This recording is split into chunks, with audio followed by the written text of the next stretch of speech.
sunny street to the library, checking out the latest books about outer space. Going to the fruit stand to buy a dozen oranges, and then she and the books and the oranges go back to her place. She tells the same old story to everyone that she knows. She's just sitting in her room reading books about UFOs. Sometimes I see her sitting on her rooftop, perched in a lawn chair, staring into the sky. I know that somewhere in some faraway galaxy, some gray men with telescopes are looking right into her eyes. She tells the same old story to everyone that she knows. She's just sitting in her room reading books about UFOs. Her life revolves around all of the planets, and she's constantly aware of the changes that occur. I'm gonna turn into a lens and focus all of my attention on finding a new planet and naming it right after her. She tells the same old story to everyone that she knows. She's just sitting in her room reading books about UFOs. She tells the same old story to everyone that she knows. She's just sitting in her room reading books about UFOs. Alright, hello there, thrill seekers. That song was called Books About UFOs, and it's an old Husker Du song from, I think, New Day Rising, written by Grant Hart. After two really elaborate productions, I thought it might be appropriate to scale things down a little bit. And I don't know how much the musical intros I'm going to be able to do when I am traveling. I'm not even sure how many videos I'm going to be able to do. So for those of you who haven't been watching, I am leaving on Sunday to go to Europe for a month, and I'll give you the information later on, but I don't know how many videos I'm going to be able to produce while I'm in Europe. Last year I was able to produce one or two a week when I was over there. Hopefully I'll be able to do that when I'm over there this time. We'll see. So yesterday I talked about depending on others, and in preparation for that I went through Dogen's Shobogenzo with a PDF file and a little search function looking for the word depend. And I came across an interesting quote that wasn't really useful for the points I wanted to make in yesterday's video, but I thought it was a great quote and I want to talk about it today. And it comes from one of my favorite chapters in Shobogenzo called San Sui Gyo. And as you can see, Nishijima Roshi and his co-translator Mike Cross have translated that as the Sutra of Mountains and Waters, and it is one of the most mystical of all of Dogen's writings, and therefore one of my favorites. I wrote about this chapter in my book Don't Be a Jerk, in which I called it the Beer and Doritos Sutra, and I feel like that version that I did is okay, and if you want to go kind of get a starter version of what's in this particular chapter of Shobogenzo, I think it's a good place to start. I'm happy with it. But I also feel like this is the kind of essay that really should have a whole book about it, and luckily it does. Shohaku Okumura wrote one called the Mountains and Waters Sutra, and it's pretty good. He traces all of the origins of the various weird phrases that Dogen says and gives his opinion on what they mean. I do feel like there are places where Okumura Roshi could have taken this a little further conceptually than he does, but that's fine. That's his way of looking at it. I feel like if I ever write my book about the Mountains and Waters Sutra, it'll be quite different from this one. So maybe I'll do it. I don't know. We'll see. And this kind of relates also to this book, The Case Against Reality by Donald Hoffman. I've mentioned Donald Hoffman here on this channel before, and I think he's an interesting fellow. He's, what is he, a cognitive scientist? He's some kind of scientist. Yeah, cognitive scientist. And he talks about the nature of reality. And one thing I think is kind of funny, I hate to say this about a fellow author, but the book isn't nearly as good as some of the videos and interviews he's done about the book. Especially, now I sound like a teenager, especially the one, hold on, let me check. Okay, sorry, I had to stop the video and check something because I wanted to make sure I got the guy's name right. Especially the video by Lex Friedman. He's an interviewer who interviews interesting people. There's a 3.5 hour long interview with Donald Hoffman on YouTube by Lex Friedman that I think is really good, and I've only gotten about a third of the way through the darn thing, about the first hour and maybe change I've watched, but that part is really good, so I'll watch the rest, and I hope it doesn't get bad after that. So I'm only vouching for the first hour and 15 minutes or so. But anyway, let me give you the Dogen quote, and then maybe I can talk about how it relates to Donald Hoffman and etc. Here is the quote.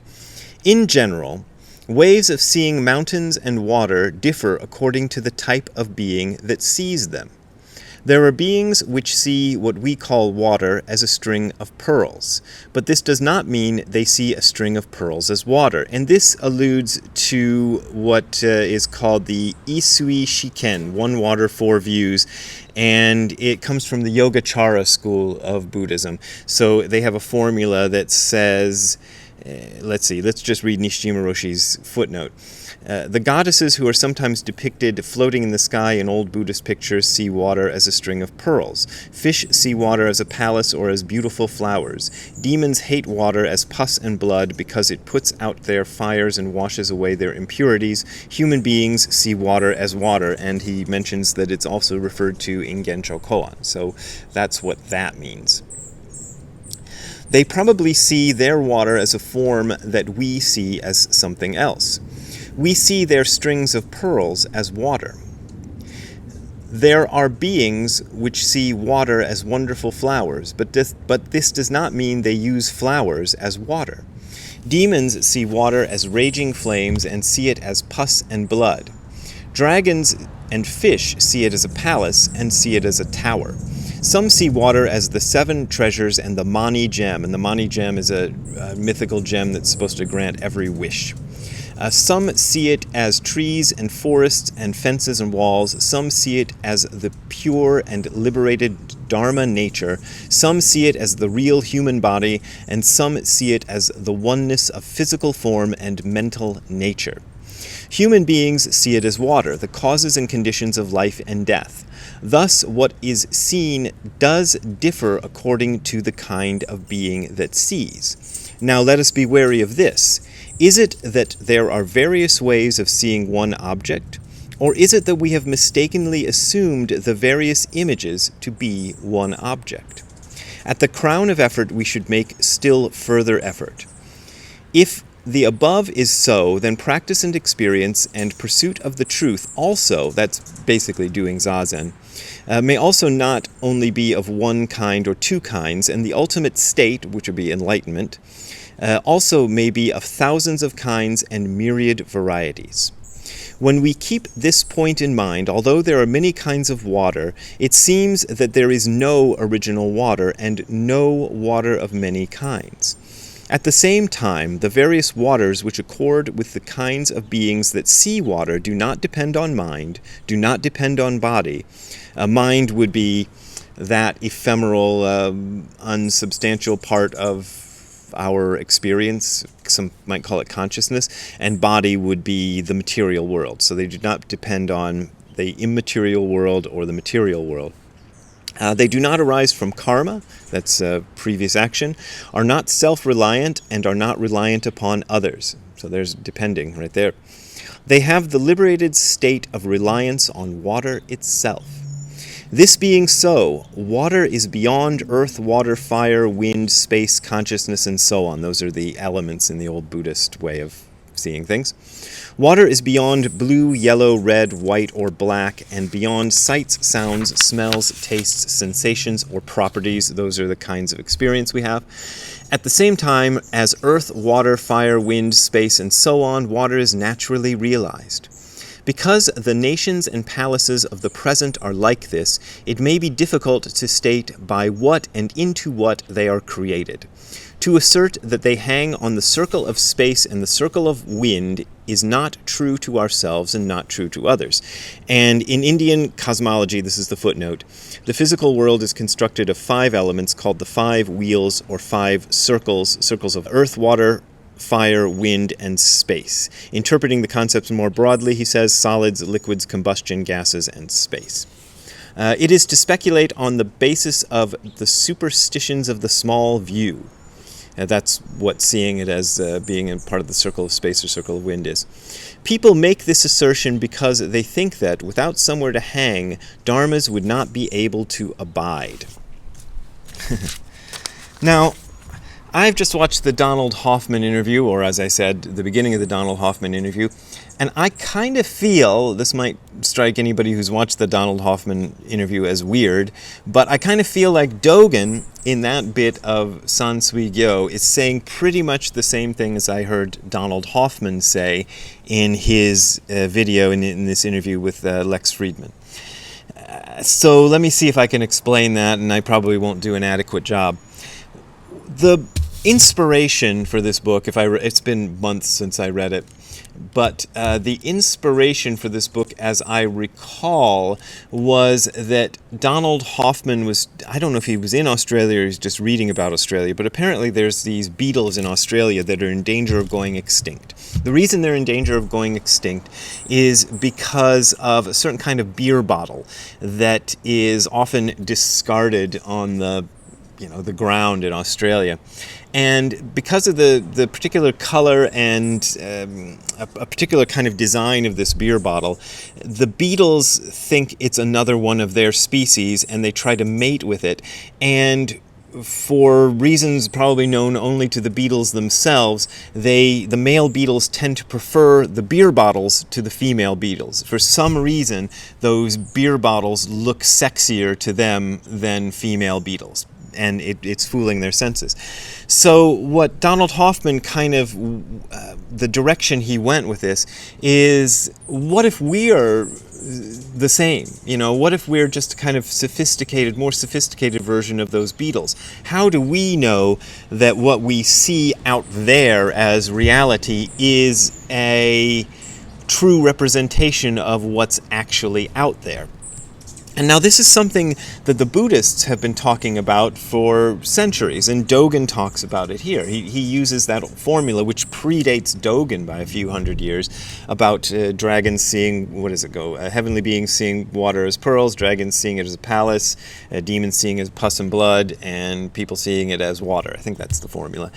And that's the same idea. The same idea is, depending on your perceptive apparatus, you're going to see the same reality as different things. But then Dogen has this great line, which I even put a star by, which is something that, as far as I've seen in the Donald Hoffman interview, he doesn't quite go this far. He says, "Let us be wary of this. Is it that there are various ways of seeing one object, or is it that we have mistakenly assumed the various images to be one object?" So we don't even know if there is a sort of final, true representation of reality. Maybe consciousness is just a way of representing reality that is forever beyond representation, that we cannot understand. Now, one of the things I kind of was disappointed in, I went back and reread Shohaku Okumura's commentary on this chapter just before doing this video.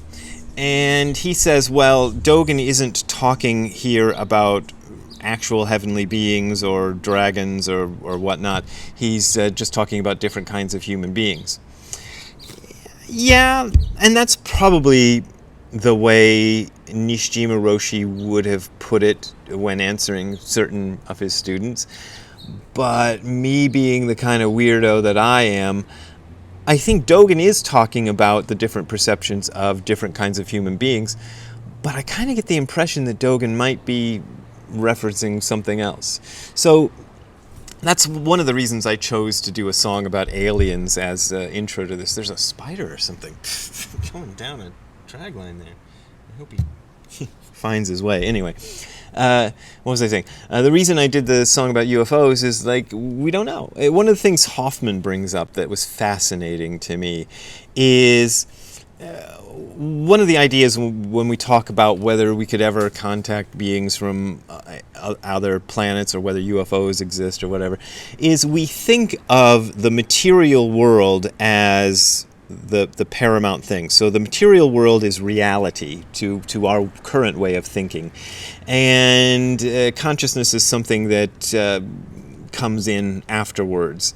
So the basis is material reality. So if you're thinking of it that way, aliens would be other beings on other planets, and those other planets being billions and billions and billions of miles away, the only way they could possibly get here is to build a mechanical contraption, something like the rocket ships we've sent to the moon, and but much more sophisticated, and then come here, and the journey would take a bazillion years, and it wouldn't work, and the speed of light, and blah blah blah.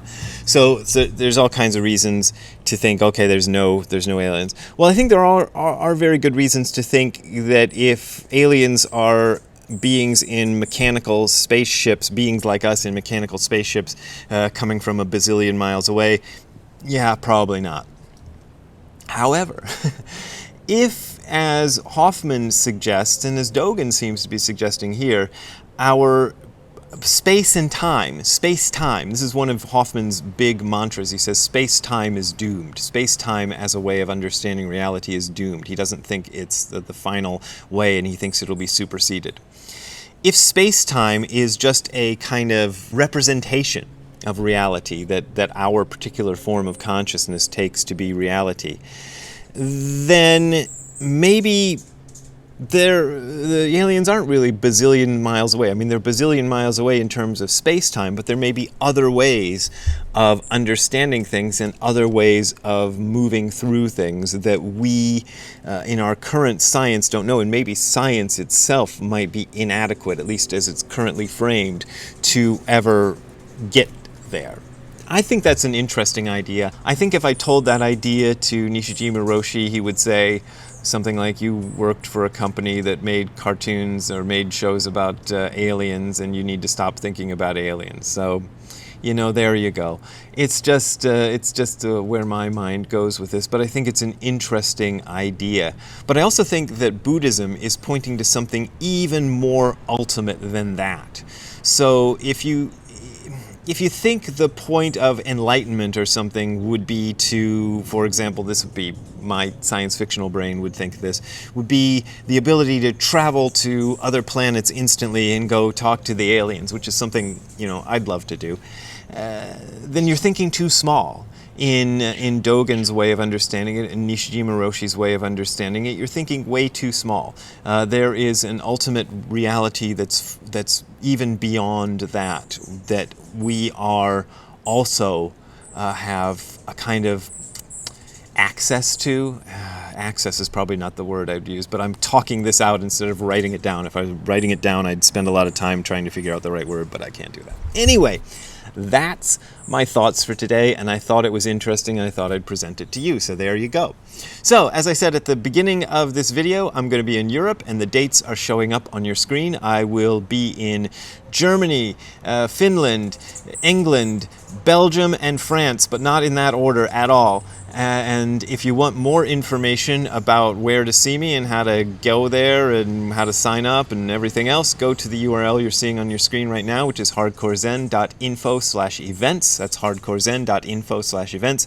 And there you will find clickable links to almost all of the thingies I'm doing in Europe this coming month. And if you want to support me, you can go to this other URL you're seeing on the screen below, which is hardcorezen.info/donate. That is hardcorezen.info/donate. There you will find links to my PayPal and Patreon accounts. Those are my main ways of making a living. As I keep saying, I am, yes, going to get paid for most of the events that I am doing in Europe, but not all of them. And even though I am getting paid, my main source of income is not those events. As I said yesterday, I'm not getting Eckhart Tolle money. You know, I said I heard somebody said he got 300,000 euros for a talk in Europe. I'm not getting anything even remotely close to that. So I do depend on your support. Your $5 and $1 contributions really help. So thank you for those. But as always, this is offered for free, so you don't got to pay if you don't want to pay. So we will see you next time. Have a good time all the time. Keep on reading books about UFOs. Hey there, Ziggy. You're sitting in a sunbeam this time, huh? Are you sunbathing? Are you trying to get a California tan? Well, good luck with that. I hope you put on some sunscreen, but maybe your fur will protect you. Anyway, I'm going to go inside and edit the video so you can come with me. All right. Talk to you later, Ziggy.